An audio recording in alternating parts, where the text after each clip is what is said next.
Shabbat morning at 8 o'clock before davening, I give a Medrish here at KBA in Ra'anana. And it always upsets me in a sense because we discover so many incredible ideas, not only on the Parasha and on the Medrish, but about life and about leadership. And that I don't really have the opportunity to share it with so many of you who I'm privileged to count as Talmidim, as people who learn with me, even if it's at a distance. So I decided at least this week to record for your benefit what we learned this particular week, because through the very first word and only the first word in the Parasha of Korach, we learn so much about leadership, salesmanship, and character. And it's that I want to share with you. You see, the Torah is written in such a way that we have the opportunity not only to veer to the right or the left as we adventure and explore the meanings of the Torah, but we also have the opportunity to go deeply. It's a little bit like traveling along a road and you have the opportunity to take a left turn or a right turn. You get to a crossroad or to a fork in the road.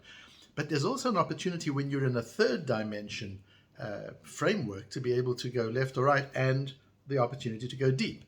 And the Torah leaves signposts that inform us when this is an opportunity to pause and not go left or right or straight forward, but actually to choose to go deep, to stay on the spot and go deep. Because it's when you go beneath the surface that you discover the treasures. And that's the way the Torah is written, and that's the way the Mishnah is written, and that's the way the Gemara is written. In such a way that you can move across it superficially, and you can cover new ideas and new information as you do so. But if you're alert to the signposts, you know when to pause and when to explore depth. And that's true, by the way, of life in general. When you're talking to somebody, you're having a superficial conversation, but there are clues that the person gives you. There's signposts that this is an opportunity to go a little deeper. A husband and wife might be sharing their experiences of the day, and that might be a real superficial talk. I went to the store and I bought this and I saw so and so. But if you listen carefully, you'll notice that the other person is giving you clues that if you're interested, this is something you might want to know more about it. I'm not going to impose it on you, but if you want to question and ask me about it, there's actually a lot to talk about on this particular idea. And so it is in so many areas of life. We need to be alert to those indicators that this is an opportunity to go a little deeper.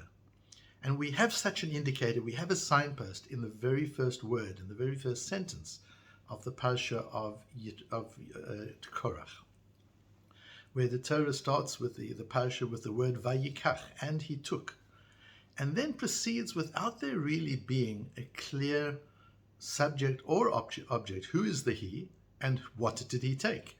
Because the sentence is, and he took, and then the Parasha goes on and says, Vayikach Korach ben Yitzhar ben Kat ben Levi. It seems as if Korach is the subject. He took. And then it says, V'datan v'aviran ben Eliyav on ben Peleth ben Reuven. So Datan, Aviran, and On are also parts of the subject. And then what's the object? Who or what did they take? We're not told. They got up before Moshe. So either it should say, if the subject is more than one person, it should say Vayikchu. It should be in the plural. The verb should be in the plural, but it isn't. If the other people there, if Korach is the subject and Datan and Aviran and On are the objects, then it should say Vayikach Yitro et. Et always connotates an object that's following it. So however you want to interpret it, it doesn't work. There's something about the grammar of that first sentence of Parashat Yitro that doesn't make any sense. And that's the signpost. When something doesn't make sense on the surface, that's the invitation to go a little deeper. And so we're going to explore three meanings of that word, Vayikach, that one word, and he took. We're going to understand three different meanings. And in understanding those meanings, we're first going to look at an element of leadership. Then we'll look at an element of salesmanship. And then we'll look at the element of character. Starting with the element of leadership, Onkelos suggests the following. Now, Onkelos is the Aramaic translation of the Torah, the most authentic translation that we have. The Gemara says that Onkelos, who was himself a convert, didn't create this out of his own head. Onkelos was able to recover all the explanations that were given to Moshe on Sinai. and they had been lost over the time, and very few people knew them. So Onkelos documented those explanations as a translation of the Torah into Aramaic, giving subtle assistance and help in the translation to give a clearer meaning. And so Onkelos translates this word vayikach as ve'itpaleg, which means Korach separated himself. He takes vayikach to mean reflexive. In Hebrew, we have the hitzpa'el form of a verb, so where there is no object, where you are both the subject and the object. Mitlabesh, to dress myself. So vayikach, since no clear subject or object are mentioned, the Onkelos translates that in the interpretation that he recovered for us as, and Yitro took himself aside, separated himself from the masses, separated himself from the trends, from the flow of the time, stood up against Moshe and against Aaron and questioned their leadership, whereas everybody else was accepting it in a blind faith kind of a way. Korach stood up and said, I'm not accepting it. I want to know what this is about. Says Rashi, based on the Onkelos, Lakach et atzmo letzad echad liot nechlak mitoch ha'eda. He took himself to one side to separate himself from the community. Le'orer ala kuhuna, to question Moshe's choice of the kuhuna, how he was distributing responsibilities and positions among the Jewish people. Now that in itself is not inherently such a bad thing. Sometimes one has to question. Sometimes one has to challenge leadership. And even if Yitro was mistaken, that mistake would have been sorted out, and we'll discover in a moment why it turned out so tragically. But the mere fact of itpalig, of actually saying one moment, everybody's going along with us. There is such a crowd mentality. There is such a populist movement. Let me pause a moment. Let me check. And let me challenge. That's that leadership element of taking oneself aside and allowing oneself to look at what's happening from the sidelines, from the distance, rather than from being part of it. A lot of the time we are just part of the mass movements that take place. We're impacted by the media, by social media, by our friends, by our community, by our nation. And sometimes it's just necessary to be mitpaleg, to separate oneself and look and question, and that's what Korach did. Okay, that's fine, he took himself aside, but he also built his own counter-movement. And he got not only Datan and Aviran and On ben Pelet, but the next sentence tells us he got the 250 heads of the Sanhedrin, the greatest minds, authorities, characters of the Jewish people, the Sanhedrin, the Gedolei Yisrael, the great people of Israel of that time. He got all of them to follow him. How did he do that? That brings us to the second interpretation of the word vayikach. And that's in the Medrish, where the Medrish says, vayikach ein vayikach ela meshichat hadvarim rakim shenimshechu kol gedol Yisrael v'sanhedriot acharav. The word vayikach means he took them, like we say in English sometimes too, I got taken, meaning he took them with soft speak. He spoke to them in a soft, appealing way, and he was able to take them and make them part of his movement. And let's pause there for a little while and understand this word vayikach in the context and the meaning of taking somebody, moving somebody, influencing somebody, inspiring somebody. Why do we use the word vayikach? Because the word vayikach in its essence means to take, means to move something, to change ownership sometimes. Lakach is also to acquire, to purchase. A mekach is a purchase, an acquisition. And this word vayikach is used. It's used in the purchase of items, and the Gemara in the beginning of Kiddushin tells us that when Avraham bought the Ma'arat HaMachpelah from Ephron, the word kach is used. Take my money and give me the field. In that transaction, a field for money, the word kach is used, and from that, says the Gemara, we learn that when the Torah says ki yikach ish isha u'va'ala, when a man takes a wife and is intimate with her, that's taking a wife means with money. That's the ring that one gives a bride under a chuppah. That's the kinyan that one uses. The method of acquisition is the transference of something of value, a piece of gold, currency. And to understand that in the sense that we have money or gold is used in a physical transaction, such as the purchase of a property, and in the case of the purchase of not the purchase of a woman, the marriage of a woman. Why that word vayikach? Why is it transactional? What really is going on there? And that's to understand that when a person sells a property, it's not something they do willingly. People would hold on to their property if they could. If a person is selling their property, it's usually either they have to or they have been persuaded to. And the way we persuade somebody to part with their property, because I can't acquire a property halachically until you, the owner, has released it. I can't acquire something that belongs to you. You have to release it first. And the way I persuade you to release your ownership of your property is with an appropriate amount of money. What is it worth to you? Would it be worth to you if I paid you $1 million? Would you be happy to release your ownership? How about $1.5 million or $2 million? Whatever the figure is, we get to a point where the seller says, well, for that amount of money, I'm willing to release my ownership, and then the new owner can acquire it. So money is used as a vehicle of persuasion to let go, to release. And when a man marries a woman under the chuppah, she has to be willing to release her independence, to let go of her independence. And he has to make it worth her while. Now, of course, not only commercially, not only financially. The first Mishnah in Kiddushin tells us there are 3 different ways in which we must make it worth a woman's while to give up her independence and to allow herself to be taken in marriage. But that persuasion that takes place is the meaning of vayikach. So kicha, that idea of taking, if it's just a physical object, you can take it by force. You stretch out your hand and you move it from one place to another. But if we're talking about human beings, taking a human being, we're talking about persuading that person to give up their independence and to be taken. And that word is also kicha. And so, in our case here in Korach, vayikach means he persuaded. He used salesmanship. He used soft language. You can't persuade somebody aggressively. You can't bully somebody and persuade them to release their independence or their ownership. You can force them to do that, but that's not persuasion.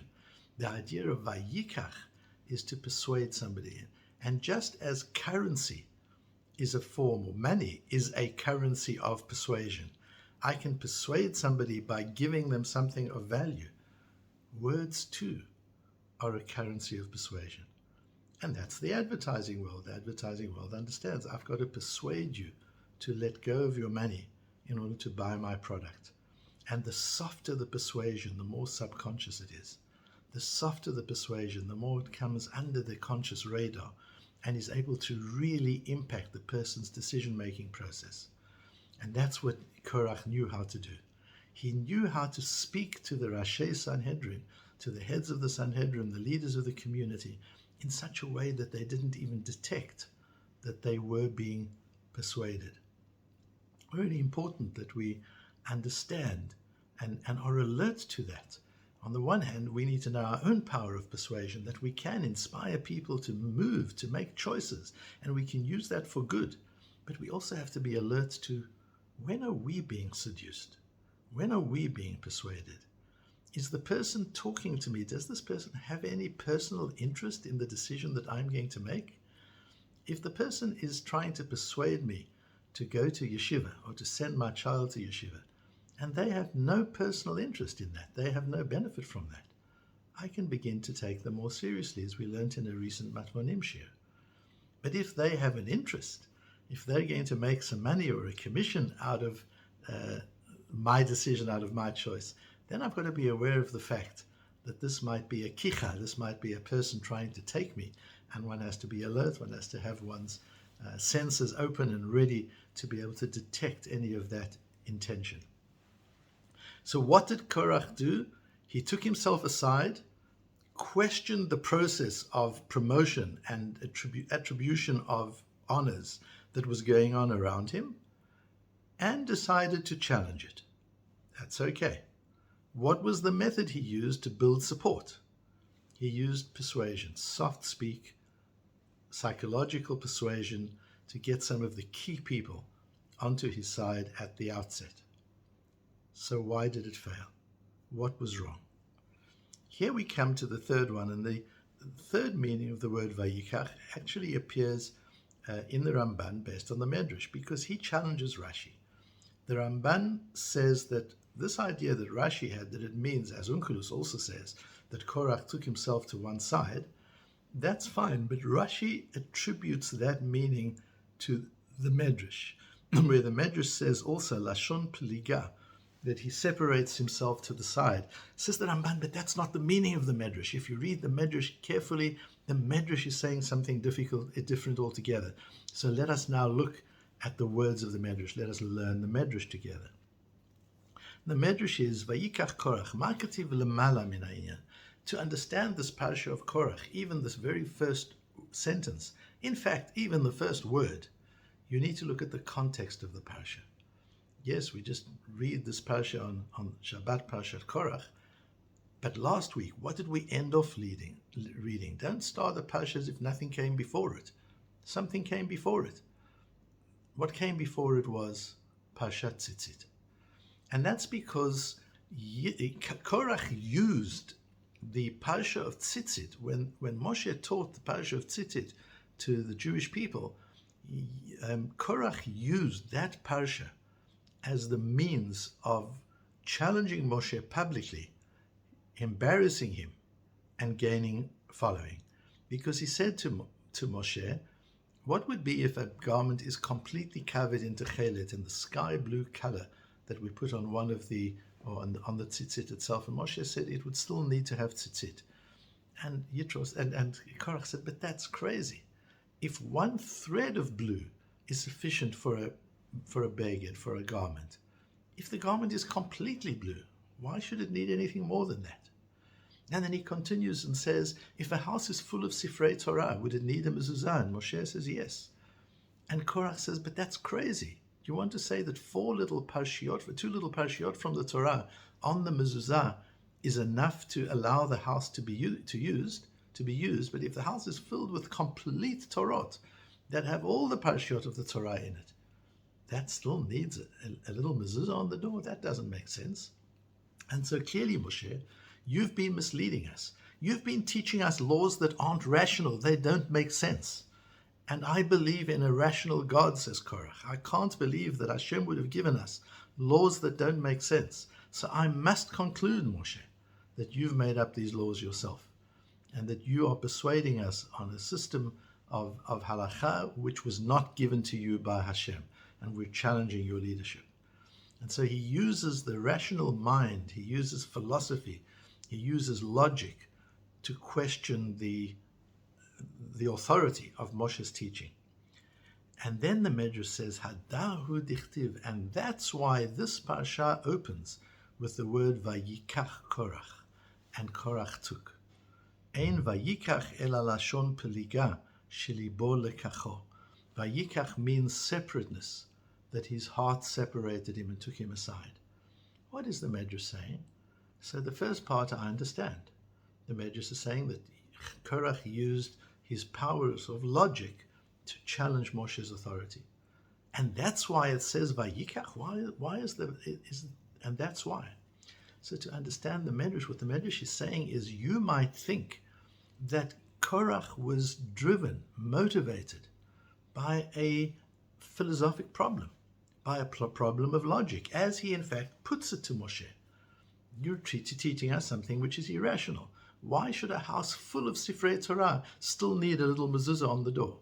Why should a garment all covered in techelet still need a little tzitzit of techelet? That doesn't make sense. You might think that Korach was troubled by the lack of logic in Moshe's teachings, and that led him to question Moshe.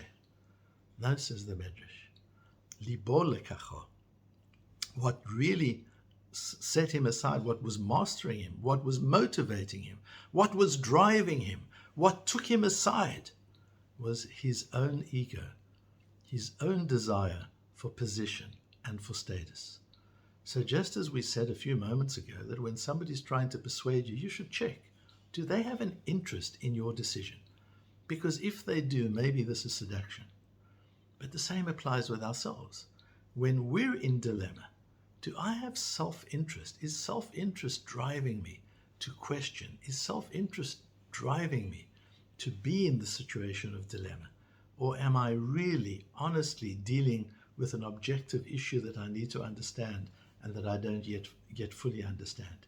In Yitro's case, as we see in the story, he wanted position. He resented the fact that others were being promoted above him. This was about himself. He was the center of this story. The center of the story was not the Jewish people. The center of the story was not Moshe. The center of the story was not truth. The center of the story was not the divinity of the message that Moshe was teaching. The center of the story was one person, and that was Korach. And that's what led him to the philosophical error.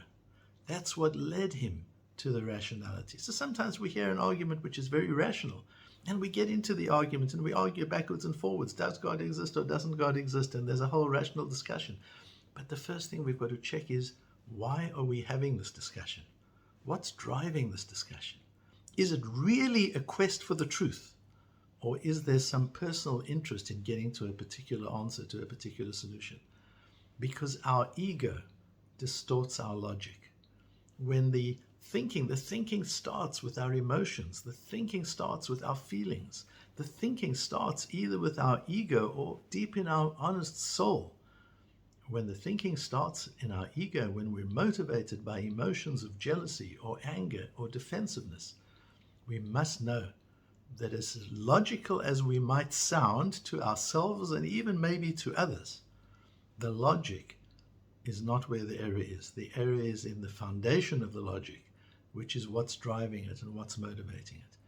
You need character to be logical. You can't separate the two. You can't say there's a time to study Musar, ethics and morality, and there's a time to study Halakha, Gemara and logic, and they're two different things. No. If the Musar isn't there, if the character development isn't there, then there is going to be a flaw. The logic is invalid ab initio. It starts off being invalid because it's being driven by ego. It's been driven by an impure driving force and impure motivation. So that invalidates the logic immediately. Ab initio, it's invalidated. And therefore we have to be working on our own character. And working on our character means diminishing the role that ego plays. We can't get rid of ego. We shouldn't get rid of ego, as the Gemara tells us. We need ego. It's part of life. We need ego. But not allowing ego to creep in to our thinking, to our choices, to our decision-making in ways that we're not even conscious. To be aware of ego, to be monitoring ego, to be self-aware of ego. That's the character development of Torah. And without that character development, the logic itself is flawed from the very beginning, from its inception. And so, although Korach was not a leader we want to emulate, from the whole story, we do learn these three tools of leadership. The first one is itpaleg. Take yourself aside every now and again and look at what's happening and develop an independent view of what's happening and challenge the status quo and challenge the authorities if necessary. But do so from a place of openness, a place of humility, a place of curiosity, and genuine quest for truth. And then build fellowship. And build fellowship through knowing how to speak to people in soft ways, in ways where we're not challenging or bullying them, in ways where we can genuinely appeal to them and have them hear what we're saying so that they can make their decisions about when to join us or whether to join us. And thirdly, the most important of all, check that we are driven by pure intent. Check that we're working on our character. We're not just working on our competence. Yes, competence is important in every position we hold. Each one of us are leaders in some form or another. Leadership means being able to inspire other people to change their attitudes or their feelings or their moods or their actions or their thoughts. And we all have to do that at different times every day. We all have situations in which we are leaders. And leadership requires us to be coming from a place of humility, to be coming from a place of true setting the ego aside and really being interested in the other, in the bigger picture, in the system of which we are a part, in Hashem's will and Hashem's desire for us and for the world around us. And that way, if we're able to focus on the strength that we need for leadership, on the softness that we need for communication, and the vigilance we need for our own character development, we can achieve unbelievable heights in the way we engage with the world around us.